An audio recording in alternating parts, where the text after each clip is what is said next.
Tapi sama, orang yang ibadah itu capek, tidak ibadah lebih capek. Pikirannya capek, bingung dia mau cari dunia kemana, mau cari istirahat di mana, nggak ada lagi tempat istirahat. Ya, belajar capek, bodoh lebih capek. Ya, bekerja capek, nganggur lebih capek. Benar nggak? Karena dunia ini isinya capek semua. Jadi nggak apa-apa. Jadi kalau bolehlah kita milih capek ini, maka lebih baik kita pilih untuk menghafal Quran, untuk kebaikan, karena sama-sama capek.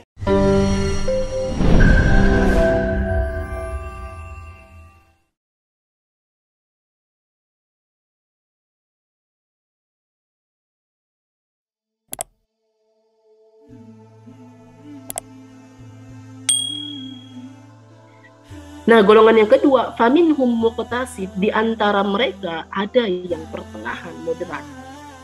Ya, di antara mereka ada yang pertengahan. Ini mulai golongan yang selamat, tetapi agak babak belur kalau bahasa kita mau kayak gitu, ya. Kalau tadi dalam jiwanya itu yang zalimul li nafsih, nafsul ammarah, jiwa yang selalu mendahulukan hawa nafsu, maka kalau jiwa yang ini disebut dengan nafsul lawwamah. Dalam surah Al-Qiyamah, la uqsimu biyaumil qiyamah wa la uqsimu bin nafsil lawwamah. Ya, nafsul lawwamah. Nafsul lawwamah itu apa? Yaitu jiwa yang lawwamah itu artinya laimah, yaitu mencela, yang selalu mencerca dirinya sendiri. Jiwa yang selalu menyesali dirinya sendiri. Kenapa jiwa ini disebut dengan jiwa yang menyesali dirinya sendiri? Karena dia pertengahan, dia melakukan kebaikan. Dia melakukan kebaikan, tapi dia juga melakukan keburukan. Jadi tengah-tengah.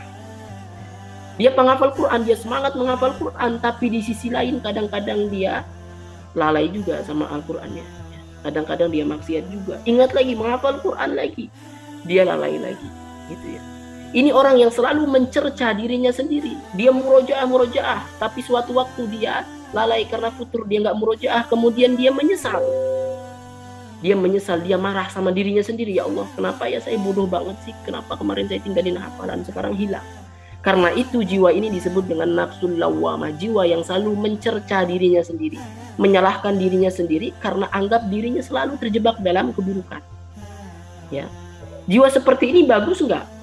Sebenarnya bagus. Untuk level ini, maka dia levelnya agak di atas dibandingkan zalimul li nafsi. Kalau zalimul li nafsi, dia orang yang sudah tidak peduli lagi dengan dosa. Melakukan dosa biasa aja. Tapi kalau level di atasnya, ada yang disebut dengan nafsul lawwamah. Orang kalau melakukan dosa, tapi ada rasa gelisah di dalam dirinya, dia nggak suka, dia menyesali itu, itulah yang baik. Karena dosa yang terbaik itu dosa yang disesali. Nafsul lawwamah namanya. Ya, jiwa yang selalu menyesali dirinya sendiri. Ya, jiwa seperti ini harus kita pelihara. Ya, untuk sampai ke nanti ya jiwa yang terakhir. Tapi untuk sampai ke yang jiwa yang terakhir nanti, jiwa yang terbaik ini harus melewati ini dulu. Kita harus punya rasa sesal kalau kita melakukan keburukan. Harus mencerca diri kita sendiri. Ya, mencerca diri kita sendiri itu maksudnya kita menyesali apa yang kita lakukan. Misal hari ini kita punya hafalan, terus hafalan itu kita tinggal. Jangan merasa biasa. Jangan ngerasa, udahlah dulu ini, yang penting kan pernah hafal. Nah itu zalimul li nafsi kalau kayak gitu. Karena dia nggak peduli sama sama dosa yang dia lakukan. Tapi kalau kita tahu melakukan kesalahan dan kita pikir dan kita sesali itu, nah itu nafsul lawwamah. Aduh, kenapa ya dahulu saya tinggalin, saya harus semangat lagi. Dia punya jiwa yang selalu menyesali, yang jiwa itu menyebabkan dia mau mengubah diri itu. Ya, jiwa itu membuat dia mau semakin semangat. Itu disebut dengan nafsul lawwamah. Itu yang muqtasid tadi ya, mencerca dirinya sendiri. Makanya jiwa seperti ini tidak boleh dihilangkan, karena dia hadir dalam diri kita itu semacam alarm. Kalau kita malas-malasan, maka nafsul lawwamah muncul. Aduh, kok saya malas-malasan ya? Gitu. Harus punya rasa seperti itu. Karena ada orang yang tidak peka lagi, hatinya sudah ditutup sama Allah Subhanahu wa taala. Jadi kalau dia melakukan maksiat, dilakukan maksiat dan dia nggak punya rasa gelisah. Ya. Jadi sekarang siapapun yang punya hafalan dan hafalan itu terasa pergi hilang kemana dan kalian merasa gelisah, beruntunglah karena kegelisahan itu tanda cinta. Ya, kegelisahan itu tanda kalian masih punya rasa cinta. Ya, maka sambut rasa gelisah itu dengan perbaikan diri. Oke ya Allah, saya nggak tenang hidup seperti ini. Saya punya hafalan tapi saya tinggalin. Saya nggak mau seperti itu. Itu rasa gelisah yang harus kalian sambut. Karena apa? Karena kalau kita sambut ini, kita akan naik pada level yang terakhir nanti. Yaitu apa? Faminhum sabiqum bil khair biidznillah. Di antara mereka ada orang yang berlomba-lomba dalam kebaikan. Sabiqum bil khairati biidznillah. Inilah kalau dalam bahasa Al-Qur'an yang disebut dengan nafsul mutmainnah. Surah Al-Fajr. Ya ayyatuhan nafsul mutmainnah, wahai jiwa-jiwa yang tenang. Artinya jiwa yang tenang. Irji'i ila rabbiki radiyatan mardiyah. Inilah jiwa yang akan disambut oleh Allah Subhanahu wa taala. Jiwa yang tenang, pulang kamu. Pulang kepada Allah Subhanahu wa taala. Pulang kepada Tuhanmu dalam keadaan ridho dan diridhoi oleh Allah Subhanahu wa taala. Fadkhuli fi ibadi, masuk kamu ke dalam surgaku. Masuk kamu ke dalam hambaku, wadkhuli jannati, dan masuk kamu ke dalam surgaku. Kenapa mereka diberikan kesempatan seperti itu atau disambut oleh Allah Subhanahu wa taala dengan panggilan yang sangat mesra? Wahai jiwa-jiwa yang tenang. Karena mereka sabiqum bil khairat, di dunia selalu berlomba-lomba melakukan kebaikan. Jiwa mereka tenang karena mereka selalu mencari janji Allah Subhanahu wa taala. Karena mereka selalu mengambil janji Allah Subhanahu wa taala, berlomba-lomba dalam kebaikan. Allah punya janji ingin memberikan pahala dalam amalan ini, dia ambil pahala itu. Kata Allah Subhanahu wa taala, tahajudlah, karena tahajud itu akan, di malam tahajud itu doa akan dikabulkan, dia ambil itu. Kata Allah, bacalah Al-Qur'an, pelajari Al-Qur'an, karena khairukum man ta'allama Al-Qur'an wa 'allamah, dia ambil itu. Allah Subhanahu wa taala menjanjikan banyak dan dia ambil semuanya. Dia berlomba-lomba sebaik apa yang bisa, dia berjuang untuk mendapatkan sebaik mungkin pahala dari Allah Subhanahu wa taala. Makanya jiwanya tenang. Kenapa? Karena dia yakin sama janjinya Allah Subhanahu wa taala. Ya. Makanya kita harus yakin sama janji Allah Subhanahu wa taala. Allah punya janji apa? Kita pegang. Bukankah janji kepada para penghafal Quran itu banyak? Jadi manusia terbaik, jadi keluarga Allah Subhanahu wa taala. Innalillahi ahlina minan nas, ahlul Quran wa ahlullah wa khassatuhu, gitu ya. Kemudian orang penghafal Quran bisa memberikan mahkota kepada orang tua, di hari kiamat bisa memberikan syafaat. Al-Quran akan memberikan syafaat kepada kita. Surah Al-Baqarah, surah Ali Imran akan menaungi kita. Allah Subhanahu wa taala akan mengatakan kepada kepada para penghuni surga, bacalah Al-Quran dan naiklah sejumlah ayat yang kalian baca. Coba, banyak sekali janji Allah. Kita sudah ambil belum janji itu? Ambil, atau kita ragu sama Allah Subhanahu wa taala sampai-sampai semua janji itu kita abaikan. Makanya kata Allah, qul attakhadtum indallahi ahdan. Sudahkah, katakanlah, apakah kalian sudah mengambil janji Allah semuanya itu? Sudahkah kalian ambil janji Allah? Qul attakhadtum indallahi ahdan. Sudahkah kalian mengambil janji Allah sehingga Allah tidak akan mengingkari janjinya? Allah nggak mau mengingkari janji, tapi kita kadang nggak mau ambil. Ya. Afamau wa'adnahu wa'dan hasanan fahuwa lakih.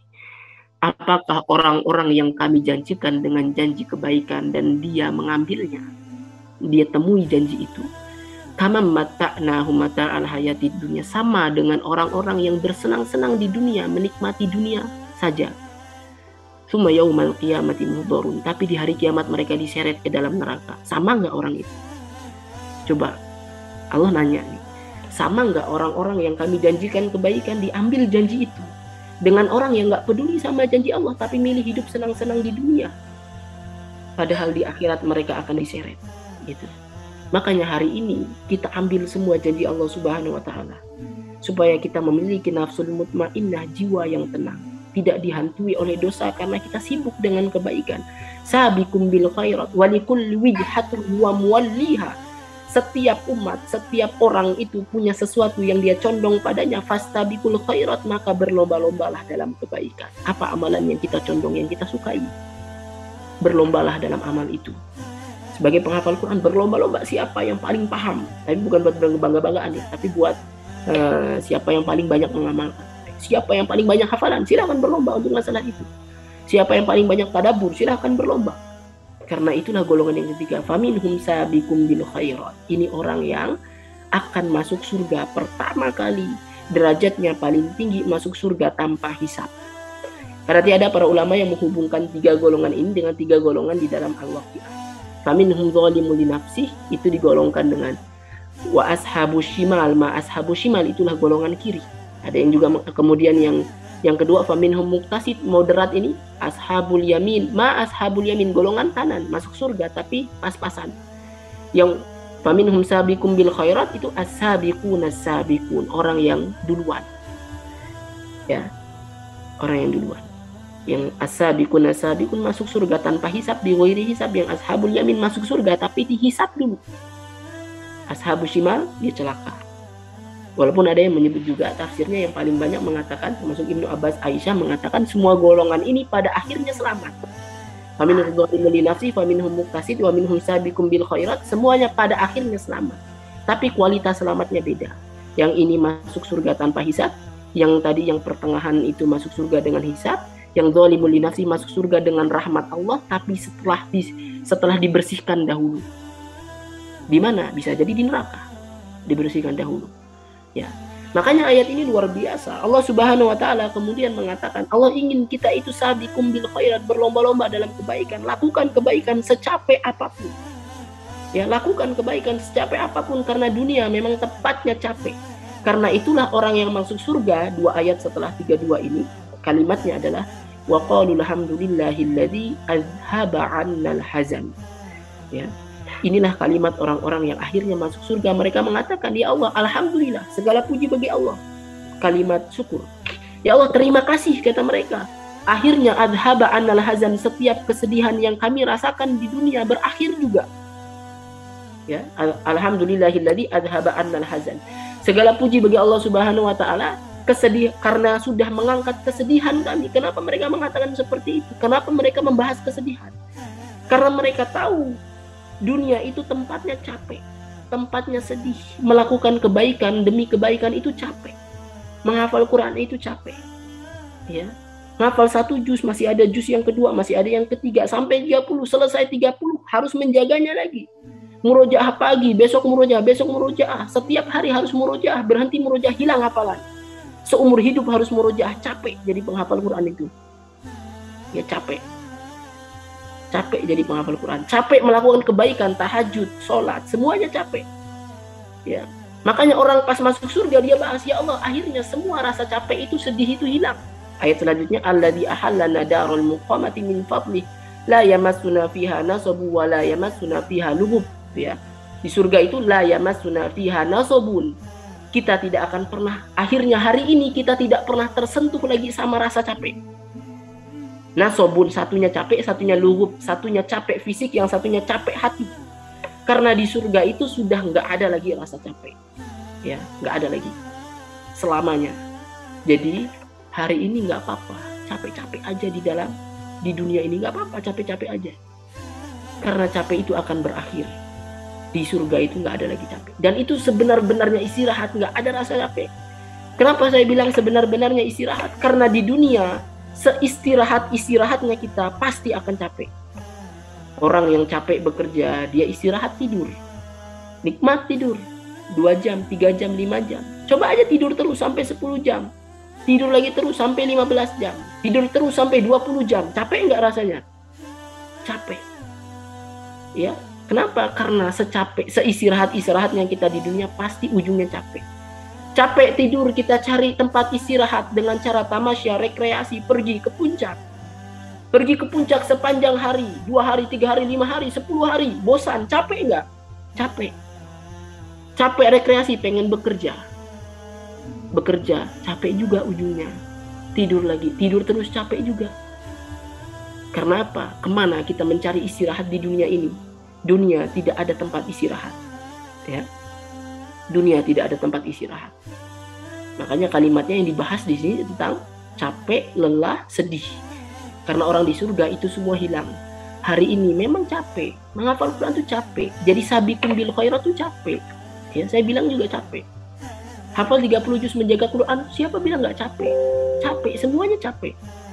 Tapi nggak apa-apa, capek itu hilang. Di surga nanti kita nggak akan dapatkan capek lagi, insya Allah. Semoga kita semua masuk ke dalam surganya Allah Subhanahu wa taala. Ya. Jadi surga dunia ini nggak ada tempat istirahat. Itu yang harus dicatat. Ya, tidak ada istirahat setelah hari ini. Setelah hari ini kita paham ini, nggak ada istirahat. nggak apa-apa, capek-capek aja. Nangis nggak apa-apa menghafal Quran, sampai sedih, sampai capek itu nggak apa-apa. Makanya Allah Subhanahu wa taala sebut dalam surah Al-Insyiqaq, ya ayyuhal insan, wahai manusia, innaka kadihun ila rabbika kadhan famulaqi. Sesungguhnya kalian sudah bercapek-capek di dunia ini. Ya, famulaqi, dan kamu pasti ketemu sama Allah. Nggak usah khawatir. Kita memang sudah capek-capek di dunia ini dan kita akan ketemu. Semua hal di dunia ini capek. Ya. Ini harus kita pahami. Jangan kira bahwa enaknya mereka nggak ngafal Quran, nggak perlu jaga Quran, enaknya mereka nggak tahajud, enaknya mereka nggak perlu sholat. Orang-orang yang nggak sholat itu nggak mikirinnya enak banget gitu. Salah, karena ibadah itu capek, tapi nggak ibadah sama capeknya. Kalau nggak percaya, jangan dicoba sih, jangan dicoba. Itu. Tapi sama, orang yang ibadah itu capek, tidak ibadah lebih capek. Pikirannya capek, bingung dia mau cari dunia kemana, mau cari istirahat di mana, nggak ada lagi tempat istirahat. Ya, belajar capek, bodoh lebih capek. Ya, bekerja capek, nganggur lebih capek. Benar nggak? Karena dunia ini isinya capek semua. Jadi nggak apa-apa. Jadi kalau bolehlah kita milih capek ini, maka lebih baik kita pilih untuk menghafal Quran, untuk kebaikan, karena sama-sama capek. Dan famulaki, semua rasa capek ujungnya ketemu Allah Subhanahu wa taala. Yang capek dalam ibadah, dia enak, dia bahagia ketemu sama Allah. Yang capek dalam maksiat, dia ketemu Allah, tapi dia takut menderita karena dia harus mempertanggungjawabkan semuanya. Jadi hidup di dunia capek, silakan pilih mau capek di mana. Kalau hari ini kita capek bangun pagi, pas bangun pagi capek, oh kalau saya nggak bangun lebih capek lagi hidup saya. Ya, belajar capek, pikirkan kalau saya nggak belajar lebih capek nanti merasakan pedihnya kebodohan. Kalau saya murojaah hari ini capek, lebih capek lagi kalau hafalan hilang. Kalau saya hari ini nggak mau pelajari Al-Quran, lebih capek lagi kalau nggak paham Quran. Semuanya capek. Ya, tinggal pilih mau capeknya di mana. Nah, mungkin ada kalimat di dalam ayat, deretan ayat tadi, setelah adhaba annal hazan inna rabbana laghafurun syakur. Kata orang yang masuk dalam surga, sesungguhnya Tuhan kami itu maha pengampun dan maha mensyukuri. Kenapa yang disebut sifat Allah itu? Karena yang dibahas tadi, dzalimun li nafsih, mereka akan mendapatkan ampunan dari Allah Subhanahu wa taala, muktasid akan dapatkan ampunan dari Allah Subhanahu wa taala, syakur, dan Allah maha bersyukur, maha berterima kasih. Karena apa? Sabiqum bil khairat itu sudah melakukan banyak kebaikan, dan jangan khawatir. Semua kebaikan yang kita lakukan hari ini akan dibalas sama Allah karena Allah maha mensyukuri. Allah maha terima kasih. Allah tuh nggak butuh sama amal kita. Terus terang aja Allah nggak butuh. Tapi kalau kita beramal, Allah kasih hadiah. Padahal Allah nggak butuh sama amal kita. Jadi nggak usah khawatir, Allah itu syakur. Kadang-kadang kita ingin melakukan kebaikan, tapi kita sudah berpikir, kira-kira ini dibalas nggak ya? Pahalanya besar nggak? Besar pahalanya karena Allah maha mensyukuri. Kalau kita jadi karyawan, kadang kita nggak mau melakukan lebih, mau totalitas atau mau menambah pekerjaan. Kadang kita nggak mau, sama ini gajinya gitu. Mau saya maksimal ke atau enggak, gajinya tetap aja segitu. Ya udahlah, sebisanya aja lah, sederhana aja lah, seadanya aja gitu. Tapi Tuhan kita tidak seperti bos kita. Ya. Kalau kita melakukan lebih, Allah bayar lebih. Sedikit lebihnya Allah bayar banyak. Gitu. Karena Allah maha bersyukur. Allah terima kasih. Allah nggak butuh, tapi Allah pengen ngasih hadiah aja. Karena Allah menghargai, Allah maha menghargai. Itu asyakur. Ya. Semoga ini menjadi bekal bagi kita. Selalu ingat tadi 3 golongan di dalam surah Fatir yang sudah kita bahas. Di antara mereka ada orang yang sudah Allah Subhanahu wa taala pilih, tapi di antara mereka ternyata menzalimi dirinya sendiri. Di antara mereka ada yang sabiq muktasid, yang pertengahan. Di antara mereka ada yang sabiqum bil khairat. Dan tentu kita berjuang menjadi sabiqum bil khairat. Caranya adalah lakukan kebaikan. Allah Subhanahu wa taala memberikan janji, ambil semua janji itu. Lelah ya, memang hidup di dunia ini memang lelah, tapi tidak apa-apa. Karena lelah di dunia akan hilang di surga nanti. La yamassuna fiha nasabu wa la yamassuna fiha lugub. Pada hari itu kita tidak akan tersentuh lagi sama rasa capek, kita tidak akan tersentuh lagi sama rasa letih. Ya, jangan sampai kita menjadi seperti ayat di bawahnya lagi. Orang-orang kafir yang wahum yastarihuna fiha, mereka berteriak di neraka sekencang-kencangnya. Mereka mengatakan, Rabbana akhrijna, ya Allah keluarkan kami, na'mal solihan, kami akan melakukan amal solih. Ghairal ladzi kunna na'mal, yang dahulu kami tidak lakukan di dunia. Ya. Makanya lakukan seluruh amal di dunia ini, amal soleh yang bisa kita lakukan supaya nggak menyesal. Ya, kata Allah, awalam nu'ammirkum ma yatadzakkaru fihi man tadzakkar. Nggak bisa keluar lagi. Bukankah kami sudah panjangkan umurmu? Awalam nu'ammirkum ma yatadzakkaru fihi man tadzakkar. Ya, akan dibaca lagi selanjutnya ayatnya untuk renungan sendiri aja. Karena sekarang waktunya sudah terbatas ya. Saya serahkan lagi ke MC ya. Silahkan.